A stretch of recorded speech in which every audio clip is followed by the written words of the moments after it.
আমি আমার এলাকায় জনসভায় মানে যে মানুষগুলো ছিল তাদের বক্তৃতায় বলেছি, পরে নেতা কর্মীদের সঙ্গে যখন সভা হয়েছে তখন তাদেরকে বলেছি, আমাকে কেউ জিজ্ঞেস করবেন না ভাই ভোটটা দিতে পারবো তো, আমি যে ভোট দিতে পারবো তার গ্যারান্টি নেই,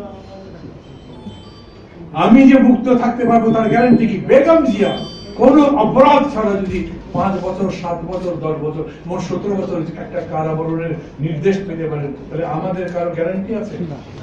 মানুষকে বলেছি this time it is your time, এটা আপনাদের সময়, এখন নেতাদের দেখবার দরকার নাই, আপনি নিজেও নেতা। আমি সবাইকে বলেছি এইখানে যদি ভোট করতে হয় আপনাকে মনে করতে হবে যে আপনারা সবাই মাহমুদুর রহমান মান্না, আমি হয়তো থাকতে পারবো, আমি গ্রেফতার হবো নাকি বাইরে সভা করে বেড়াবো সেটা ভিন্ন কথা, কিন্তু আপনার ভোট আপনি দেবেন। এই সব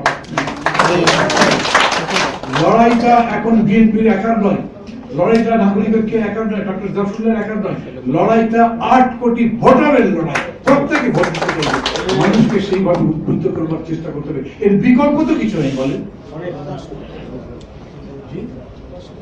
10 কোটি ভোটার, 10 কোটি ভোটারের কাছেই আমাদের পৌঁছাতে হবে, যেরকম করে পারে। যত বড় বিপদ হোক, গ্রেফতার হয়, মার খান, নির্যাতিত হয়, মানুষকে গিয়ে বলতে হবে এটাই একবার সুযোগ। যদি ভোট দিতে পারেন, এই ভোট দিলেই বেগম জিয়া জীবনে বাঁচবেন, কারাগার থেকে মুক্ত হবে। এই ভোট যদি দিতে পারেন তাহলেই কেবলমাত্র এই অত্যাচারের নিকট থেকে মুক্তি পাবেন, তার বাইরে কোনো কিছু নাই। কারণ দেশে কোনো লেভেল প্লেইং ফিল্ড নেই। 30 তারিখ নির্বাচন যখন হবে তখন পর্যন্ত একটা লেভেল প্লেইং ফিল্ড গঠিত হবে এরকম সম্ভাবনা নেই। কি করতে চান, কি করবেন আপনারা, এই সিদ্ধান্ত নেবার জন্যই এখন আলোচনার দরকার। আলোচনার শুরুতে আমি একটা কথা বলি, আমি একজন রাজনৈতিক কর্মী। আমি রাজনৈতিক কর্মী মানে তাকে মনে করি যিনি, ইংরেজি যদি বলি তাহলে এরকম করে বলবো, who can create something out of nothing। একজন রাজনৈতিক কর্মীকে আপনি পাঠিয়েছেন ভুলনামারিতে, আপনার কোনো কমিটি নেই, একটা কথা বললাম জেলায় বা একটা থানায়, সেইখানে তিনি গেছেন, হয়তো কোনো রেফারেন্সও নাই কাকে ধরে তিনি কি করবেন। তিনি সেখানে যাবেন, থাকবেন, কাজ করবেন এবং সংগঠন গড়ে তুলবেন ভালো সংগঠন। উনি একজন ভালো রাজনৈতিক কর্মী নেতা, তিনি যিনি এই কাজের নির্দেশিকা দিতে পারবেন, কি করলে কিভাবে করলে এই কাজটা জয় করতে হবে।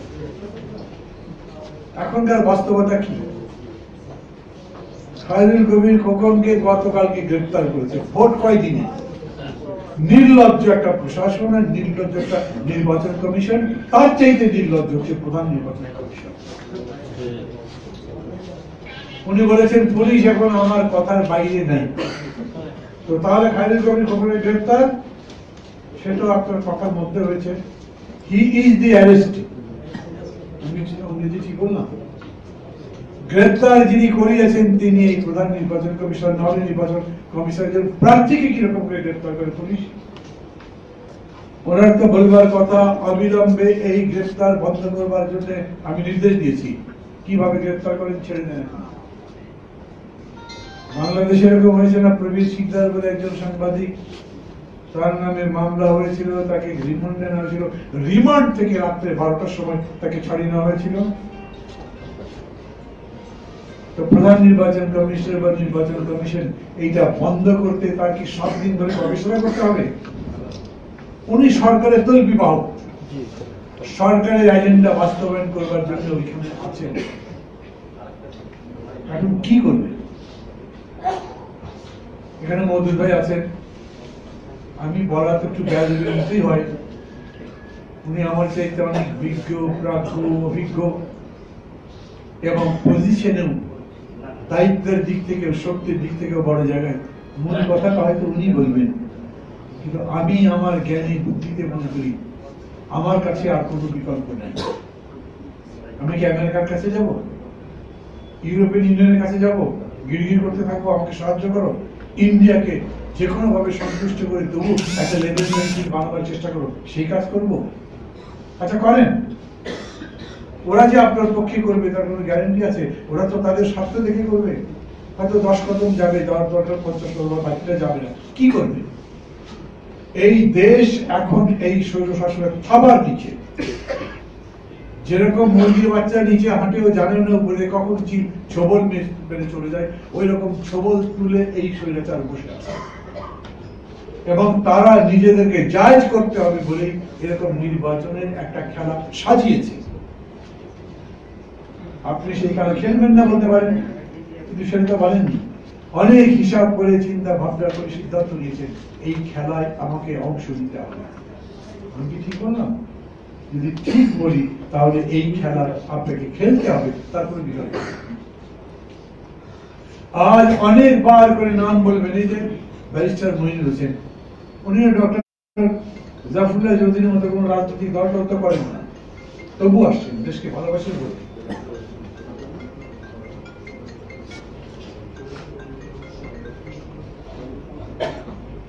এবং দেশের প্রতি ভালোবেসে কোন এমপি হওয়ার চিন্তা করেন না, মন্ত্রী হওয়ার চিন্তা করেন না, জেল খাচ্ছে না। কার কাছে বিচার চাইবেন? মনিরুল হক চৌধুরী বিএনপির একজন বিশিষ্ট নেতা, কুমিল্লার, উনি জামিন চাইতে গেছেন, তাকে তখন গ্রেফতার করা হয়েছে। সেই থেকে ধরেন 1 মাস আগে থেকেই পরিকল্পনা ছিল আস্তে আস্তে সবগুলো তুলব। যত দিন যাবে তত হয়তো আরো কেউ কেউ গ্রেফতার হবে, এরকম হতেই পারে। কেউ যদি এখানে দাবি করেন, আমি বিশেষভাবে অনুরোধ করছি আপনি ঠিক মতো আচরণ করেন, গ্রেফতার বন্ধ করেন, ওরা মনে মনে হাসবে যে তোরা আবেদন করতে থাক, আমি গ্রেফতার করতে থাক। এইটাই এই গভর্নমেন্ট, যার নিজের কোন বিবেক বিবেচনা নাই, কেবল নিজের ক্ষমতা ছাড়া তার বাইরে কিছু করে। এই জন্যই আমি আপনাদের কাছে বলবো, আমি আর কোন বিকল্প দেখি না লড়াই ছাড়া। প্রশ্ন হলো আমি একটা নিষ্ফল লড়াই করছি। প্রশ্ন হলো এই লড়াই শেষ পর্যন্ত আমি শেষ হয়ে যাবো? কেবল শেষ হয়ে যাওয়ার জন্য মানুষ লড়াই করে না। আমি একটা নিষ্ফল লড়াই করছি না বলতে পারেন। আমার পাশে রহমতুল্লাহ ভাই আছেন, উনি আমাকে বলছেন কিন্তু কি করে লড়াই করবে? কর্মীরা তো ঘরেই থাকতে পারছে না, যেতেই পারছে না, গেলেই গ্রেফতার করছে। আমার কেসটা একটু অন্যরকম। আমি পরশুদিন নমিনেশন পেপার জমা দিয়েছি। আমার গ্রামের বাড়ি বগুড়া শিবগঞ্জ, বগুড়া 2 থেকে। ওইখানে বিরাট কোনো বাধা তারা তৈরি করতে পারেনি, যেভাবে বলে। কিন্তু সেই দিনই সেখানে পুলিশের একটা বড় উৎসব ছিল। আমি বেশ কিছুদিন পরে এলাকায় যাচ্ছি। আমার এখন দল টলও কিছু নেই, নাগরিক ঐক্যের বিরাট কোনো শাখা করেনি, লোকজন আছে ভেতরে ভেতরে, ওরা আওয়ামী লীগের মধ্যে থেকেও আমাকে সমর্থন করে। এবং যখন ভোট লাগবে তখন দেখা যাবে যে আওয়ামী লীগের লোকই খুঁজে পাওয়া যায় কিন্তু সবাই আমার পক্ষে সমর্থন করে। কিন্তু তারপরে আমার লোকটাই লোক আছে বিএনপি এবং বিরাট সংগঠন। আমার থানা বিএনপির প্রেসিডেন্ট যিনি শাহে আলম, মীর শাহে আলম এখানে আছেন, নিচে বসা আছেন। উপজেলা চেয়ারম্যান ছিলেন, ওখানে পৌরসভা চেয়ারম্যান ছিলেন, মতিন, উনি ওখানে ছিলেন। আমি গেছি নির্বাচনের মনোনয়নপত্র জমা দেওয়ার জন্য। ওরা মনে করছেন একদিন পরে যাচ্ছি, একটু দেখি, ওনাকে বহুদিন দেখি না। একটা মঞ্চ বানিয়েছে, মঞ্চ মানে 3-4টা চৌকি জোড়া দিয়ে একটা মাইক ফিট করে পুলিশ সেখানে গিয়ে বলেছিল কোনো সভা করা যাবে না। কিন্তু মনোনয়ন জমা দেওয়ার পরে আমি হাঁটতে হাঁটতে সেখানে গেছি, অন্তত 5 থেকে 8,000 লোক সেখানে ছিল। কিছু করতে পারেনি পুলিশ, চেষ্টাও করেছে, হয়তো কিছু করতে পারেনি। এক এক জায়গায় এক এক রকম ভাবে। আমার ডাইনি আছেন মজুদ ভাই,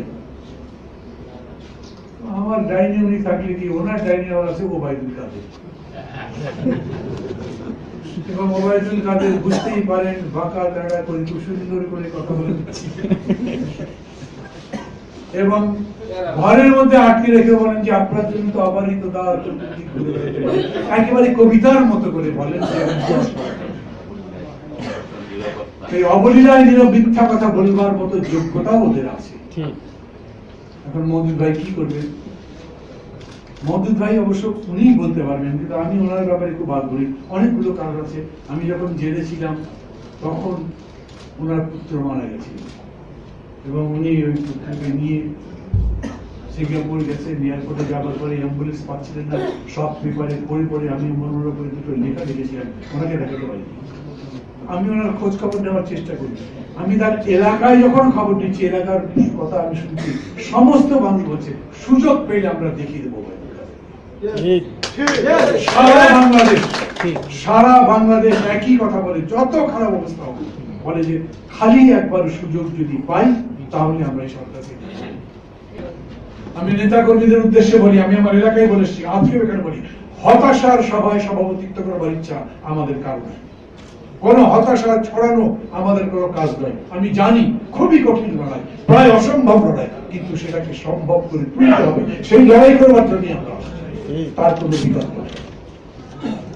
বলতেই পারেন আপনারা আমাকে, সবাই মিলে বলতে পারেন, আপনি তো ভালো এলাকায় আছেন, আপনার এলাকায় তো ধরপাকড় নাই, মারপিট নাই, কষ্ট করতে হচ্ছে না, আসেন আমাদের এলাকায়, দেখেন কত কষ্ট আছে। আমি যেতে রাজি আছি আপনাদের কাছে, কিন্তু আমি বলি এই কথা বলে নিজের এলাকার মানুষকে আপনি ছোট করবেন না।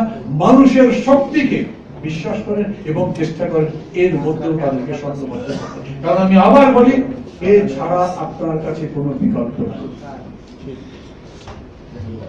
ইংরেজিতে একটা কথা বলে না, success has many father, failure is an option. সাফল্যের অনেক পিতা আছে, সাফল্যের দাবিদার অনেকে থাকে, কিন্তু যখন আপনি ব্যর্থ হয়েছেন তখন আপনি এতিমের মতো একাই আছেন, আপনার সাথে কেউ নেই। এই লড়াই যদি জিতে যান তাহলে সমস্ত বাংলাদেশ আমার আপনাদের, সমস্ত পৃথিবী আপনাদের। আর যদি হেরে যান, ইউ আর লেফট হ্যান্ড। কাজে হারবার কোনো সুযোগ নেই আমাদের। গায়ের জোরে জিতবো সে কথা না, কারণ মানুষ যে আমাদের পক্ষে আছে সেই ব্যাপারে আমাদের, অন্তত আমার কোনো সন্দেহ নেই। সেই মানুষকে যদি আপনি বলেন বাড়িতে বাড়িতে, গোপনে গোপনে, রাতে রাতে, দিনে দিনে, যখন যখন পারেন তাদের কাছে গিয়ে বলেন আপনার একটা ভোট কত মূল্যবান, আপনি ভোট দিতে আসবেন। আমি কি একেবারে অসম্ভব কথা বলছি? আমরা মুক্তিযুদ্ধ করেছি, মুক্তিযুদ্ধ যদি বাংলাদেশে সম্ভব হয়, এখন কি এটা মুক্তিযুদ্ধের চাইতে কঠিন কাজ? না। কিন্তু আমি বলছি আমাদেরকে সেই সিরিয়াসনেস দিয়ে, সেই রকম সিরিয়াস হয়ে এই লড়াইটাকে গ্রহণ করতে হবে, তার কোনো বিকল্প নেই। আমি বারে বারে বলছি আমাদের কাছে অন্য কোনো বিকল্প নাই। যদি গায়েবী কিছু হয়, গায়েবী মামলা নয়, গায়েবী কোনো ঘটনা ঘটে যায় সেটা বাদ রাখেন, ওটা হলে হোক, আমি জানি না, ওটার মধ্যে আমি নাই। কিন্তু আমার লড়াই আমাকে এই পথেই করতে হবে। কারণ যে কবিতা আছে না, কবরেরও ঘুম ভাঙে জীবনের। কবরের কথা বলে লাভ নেই, আপনি ভয়ের কথা বলে লাভ নেই।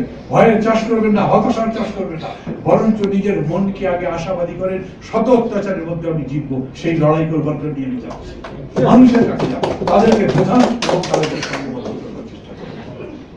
আমি মনে করি মানুষ আমাদের কাছাকাছি। কে যেন আমাকে বললেন আপনাদের কতগুলো কর্মী আছে? কতগুলো কর্মী বলে, মানে আমার এলাকার কথা বলছেন। তো আমার এলাকাতে ভোটার আছে 2,80,000। আমি বললাম আমাদের আছে এরকম 1,000-2,000। বলে আপনাদের কর্মী 2,80,000। সমস্ত মানুষ কর্মী হবে, সমস্ত মানুষ ভোট দিতে চাইবে। এইবারের পরিস্থিতি এইরকম। এখন আদর্শ নাগরিক আন্দোলনকে আমি বলি তাহলে ক্যাম্পেইন করেন। কি ক্যাম্পেইন করবেন? ওরা ক্যাম্পেইন করে ছবি বানাচ্ছে না? ছবি দেখেছেন না? টিভিতে দেখান, অন্য জায়গায় দেখান। থ্যাংক ইউ প্রাইম মিনিস্টার, দেখছেন না? আবার জীবনের উপরে ছবি দেখছেন না? আপনারাও ছবি বানান, গ্রামে গ্রামে পৌঁছাবার ব্যবস্থা করেন। আবার বলি এই লড়াইটা একটা বহন ব্রত। এই লড়াইকে হালকা ভাবে নিয়ে কেবল নির্বাচন যারা বলে করছে তারা ভুল করছে। এটা অনেক বড় লড়াই এবং সেই লড়াই আপনারাই করতে পারেন, সবাই করতে পারেন।